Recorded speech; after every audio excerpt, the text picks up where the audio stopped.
So a quick one. Let me quickly do the recap of the two things we did in the previous class.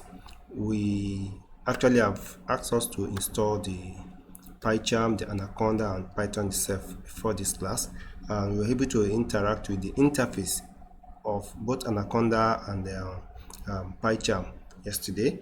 Like I said, you need to take note of the difference between the PyCharm and Anaconda, when to use it. Sometimes I prefer Anaconda because it's user friendly. With what we discussed yesterday, I think we created yes, we created this file, and I can launch into this, and if you see what we have here, we have all this column that we can run separately. Compared to this PyCharm, we have 2 plus 2, we have another 3 times 3, we have it's going to run everything at a go. Let me copy and paste. Let's see the demonstration. Let's see this demonstration. So let's assume I said 2 plus 4, I said 2 minus 4, I said 2 times 4, and I said 2 divided by 4. I said 2 divided by 4. Let's see, divided by 4. 2 divided by 4. And I also say 2 raised to power 4. So if I'm to run this, it will run them automatically. Let me put 4 here. Good. Yes, I have the short code to run it, but you see the output is going to be 6 minus 2, then 8, then 0 0.5 and 16. Yes, so this is how PyCharm works. Except you want to comment this out, you have to comment it out. Okay, you don't want that particular 0 0.5, this particular answer. So to just give you 6 minus 2, 8, and 6 minus 2, 8, and 16 will be the answer now. 0 0.5 will no longer be there exactly. You can see, let me increase this. You can see what we have. 6 minus 2, 0 0.5 is no longer there. So, but if we copy this, if we copy all of this and still go to our Anaconda, I want to paste them here. So I will do this, I will cut it. I'm using Ctrl X to cut, and I'm using this to add another cell. I can paste it. I will cut this also, Ctrl X, X for cancel, that's star. Then I will come here and add another cell. I can cut this also. I will come here and add another cell, and I'm just trying to differentiate. Let me remove this and replace it with this. Okay, cut. Then let me add this. Now, correct. Now, if I run this, it will only run this column for me. So let's assume my aim is just to have the output of 2 plus 4. So you can see, compared to PyCharm, that it will give us all the outputs of everything while still working inside the same file, and also your aim might not be you need the output of everything. So that's just the difference. Like I said earlier in the videos, that if you are working as a data science or as a data analyst, and you need to visualize some graphs, and you might not need to visualize some line of code for some reasons, you can just do everything here. Just write your code down and you leave the cell on run. Then you can go to another cell, write your code, run it, and it will be fine. So compared to when you have PyCharm, except you comment it out. So that is exactly what I just want us to differentiate. So haven't we said that? Okay, haven't we said that? So let's quickly check the introduction to, let me share my slide. Yes, let me share my slide from the beginning. So, introduction to Python learning for data science. I will quickly, this is about myself, and these are the things we need to cover, but it's not everything we are going to cover in this class. I'll quickly just rush through it. We have done the downloading and we have installed this. Now we need to know some things. What is Python? It's a popular programming language. Is, in fact, if not, it is the most popular programming language as of today. As of today, it is the most popular programming language. It was created by Guido van Rossum in the year of 1991. These are some basic things you just need to know ahead, just maybe because of interview, or you might need to convince some people out there. Now, Python is majorly built for web development. You can use it for web development. That's in the server side. And when we are talking about the server side, you are talking about Django framework. So before you can start using Python for web development, that's the server side, you must have been familiar with Python itself and know or understand how to do lots about Python itself. Then for software development, it is used in software development, like all these Python you use also downloaded, PyCharm you also downloaded. Python can also be used to create all of these software. Then it is used in mathematics. Yes, like I said, I study mathematics truly. I've been using Python to solve complex ambiguous problems in mathematics. So Python can solve. In fact, to me now, I'm seeing Python as everywhere. Python everywhere. So you can use Python. You can apply Python to anything you are doing in the field of tech as of today. Then system scripting, I will use an example of system hacking. Yes, you can use Python to write some scripting and manipulate some systems. So if you really want to do well in ethical hacking and cybersecurity, all you just need to know or to do is to learn basic things, if not in depth, of Python, so that by the time you start writing script, you understand what is all about that. So what can Python do? Python can do all of this, like we have said. Why Python? In fact, Python works on different platforms. All this one listed here. Python has a simple syntax, just like reading English. Python has syntax that allow developers to write programs with fewer lines of code. Yes, in fact, I'm familiar with some programming languages, and I've written some line of code to write hello world. It's only Python that can write that hello world for me. It's just a single line of code. With just a single line of code, I don't need to write 2, 3, 4, 5 lines before I can write hello world. So with just one line of code, Python is the only programming language as of today that can do such. So although there's competition, another programming language might come out in the nearest few days and might be competing with it. So, but as of today, Python is the only programming language that can, with just a line of code, you do whatever you want to do. So others are listed there. Good to know. These are some things we need to know.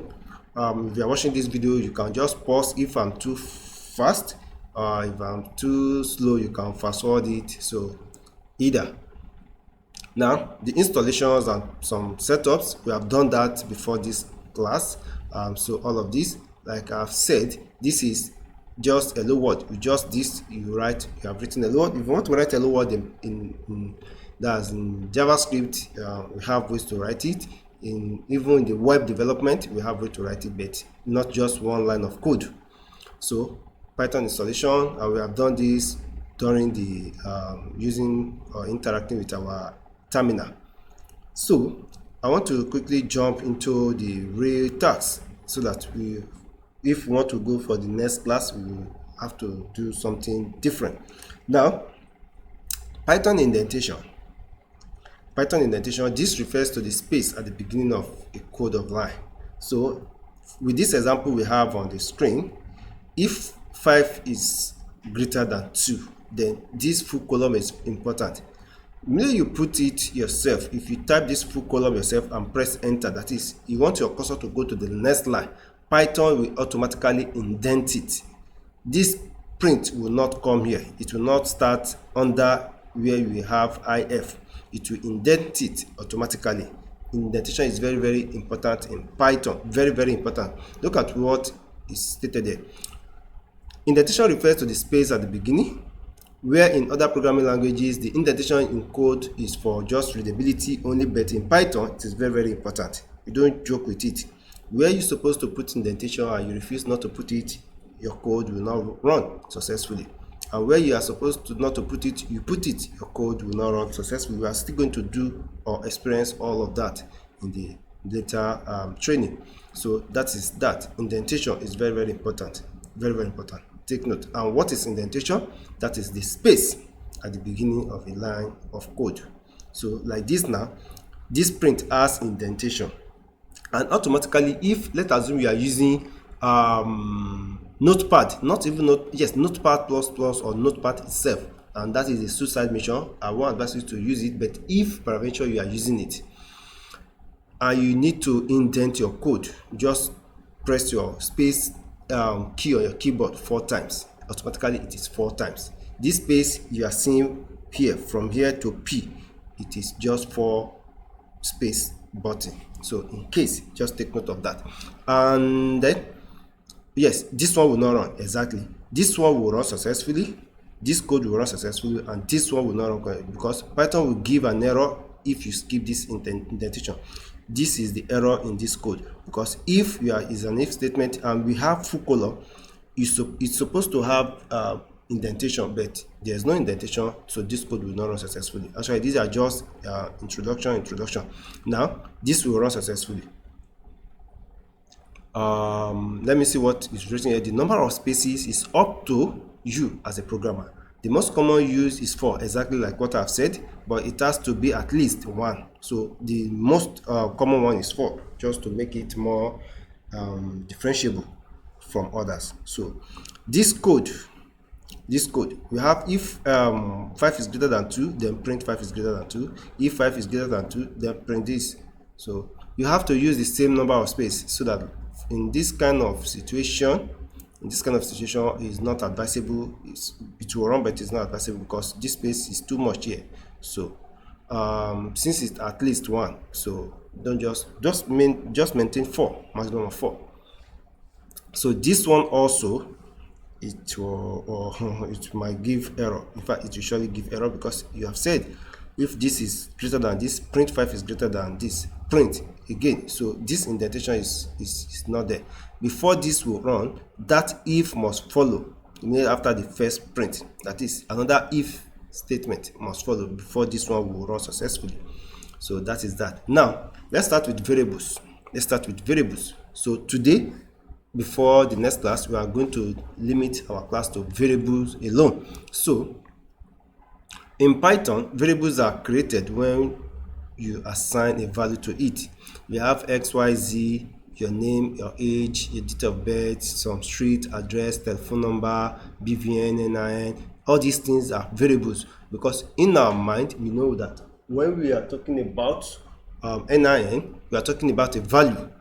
So NIN is the variable. Then what is that? That particular value you want to store inside. So if I say Mr. Babajide, give me your NIN. So your NIN is something, a 10-digit number. We just called NIN. Then that NIN we are calling, we have some value being stored inside it. So that is what we mean by variable. How to declare variable? For instance, like I've said, give me your NIN. So all you just need to do is to open your NIN box and bring out your digits. That is how it works. If I should ask you, Mr. Dave, give me your age, you can just say, oh, you don't need to do, all you just need to do is to open the box where you store your age. You already know where you store it. Just open it and just say, okay, 104 or 150. I don't know whether you are even old as that. So that is exactly how it works. Variable is just a container in which we store some things, we assign some value into it. If I ask you what is your telephone number or what is your number is the variable. That number you want to give out is the value inside it. So that is exactly what this one is saying. In Python, variables are created when we assign a value to it. Example again, if I say address, your address, then address is the variable. Then whatever you want to give me is the value. So variable and value must work together. They are just like brothers and sisters. Take note of that. So in this example, we have x equals to 5, y equals to hello world. So it's not necessary it's just a number. It's not necessary it's just strings. It can be anything. It can be anything. Variable with anything. Take note. In case you are asked what is variable, you just need to be able to say something. Variable is just like a container. It can be your bag. If I ask you, give me money from you, all you just need to do is that you put your hand in your pocket or you give me your ATM. So that ATM is the variable. The amount inside is the value. So that is how it works. So thank you. Comment. No, we won't talk about this comment for now. Let's see how we can create variables. Yes, creating variables. I want to quickly explain this. You have some rules while creating variables. Like I've said earlier on, variables are containers for storing data value. Fine, that is awesome. So how do we create variable? Python has no command for declaring variable like other programming languages. If you have worked with other programming language, you have to declare the variable before you assign value to it. But in Python, just write a variable and assign values to it, you are good. Like I've said, Python is just flexible, it's simple, it's readable. One of the reasons why we must learn Python is just because of the flexibility. It makes life more easier. So a variable is created the moment you first assign a value to it. For example, x equals to 5, y equals to John. Print x, print y. You just see x and y, that is 5 and John. So let's just go through the rules. The rules, we have rules. So the rules exactly. Let me see. Yes, these are the rules that we must take note of. A variable can have a short name like x and y that we have used earlier, or a more descriptive name just like your age, the address, all those things I've mentioned also. Your address, your telephone number, your NIN, your BVN, your account number, all those things, they are variable. But what you have inside them, they are the values. So variable can just be of any form. But irrespective of being any form, you must have to follow some instructions. The first thing is the variable must not start with a number. A variable name must start with a letter. Take note of that. And the second one, a variable cannot start with a number. In fact, there's no how you want to manipulate it. You never start a variable name with number. It's not allowed. In fact, if you try it, your code is not going to run. That's just it. And a variable can only contain alphanumeric characters, just like A, B's to Z and 0 to 9 underscore. There are some characters like your hash, your all those other characters is not allowed in creating variable. Is not allowed. So what you can combine together to create a variable is any of your choice, A to Z, add 0 to 9 to it. And don't forget, 0 to 9 must not start your variable name. And you can concatenate your variable with underscore. You can put underscore in between. So the next one is the variable names are case sensitive. When you assign age and you want to call it, it's totally different from when you have capital letter, that's the uppercase of A, and this also, they are totally different. After you have assigned age, you say your age is 20 and you want to refer back to it in your code, you now type capital letter A, that's uppercase of A. Your code is not going to give you what you want, because what you have used to assign the variable is what you should use. There's no magic in coding, there's no magic in programming. So whatever you have given is what is going to give out to you. So the same thing happens in the life. We are now in the era of AI and machine learning, of all those things. It is what has been fed into the code that we are seeing. It also has limitations. That's AI, everything has limitation. Although it's learning, yes, fine, it's learning, but it's learning based on what you fed with it. So that is that about variable names. So these are some examples on how to create variables. I want us to, I think this is where I'm going to stop. I want us to practice this and put your name in it, then go through it. Then when we meet in the next class, if you encounter any problem or any error, just let me know. I will do some examples now before I close the screen. So now, these are not good idea. 2 started this variable name. So if you see something like this in a quiz or in real life coding, you just need to tell the person that this is wrong and there's no hyphen in between variable names. You can only use underscore 2 instead of hyphen, and there's no always space while declaring a variable name. Take note of all those things. So we have these types. We have the camel case. A camel case is where it started with small letter, and each of the names you want to combine together. These are 3 words already. My variable name, 3 different words combined together to create your variable. But if you look at it, the only thing there is M starts with small letter, V is capital, and the N is capital. And that kind of name is known as camel case.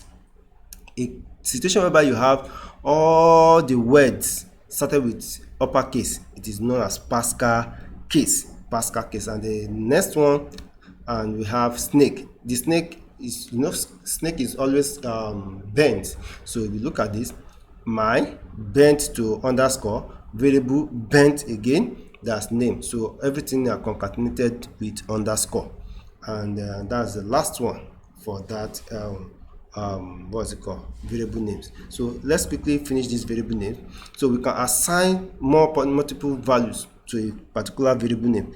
For example, we have x, y, z, we separated with comma, and we use this in one line, in just one line of code. So x we take orange, y we take banana, z we take cherry, instead of writing them separately on different lines. So we can also do this on our while declaring our variable names. So the same thing happens here. If you, yes, like the one I said, that this you have said x equals to y equals to z equals to orange. That is, wherever you see x and y and z, you should assign orange to it. So your x will be orange, your y will be orange, your z will be orange, instead of having different names in the first place. So that is that for this class. Let me just do some I will use my anaconda. Let me run this. So let's say my variable name, let me say 2 aweda. So 2 aweda equals to let's say 5. If I run it, it's going to be error. What it says is invalid syntax. That is, there's no syntax. It even indicates, look at the indicator. It says something is wrong here, Mr. Weather. Something is wrong. You don't start, you must follow the rule. You must follow the rule. So if I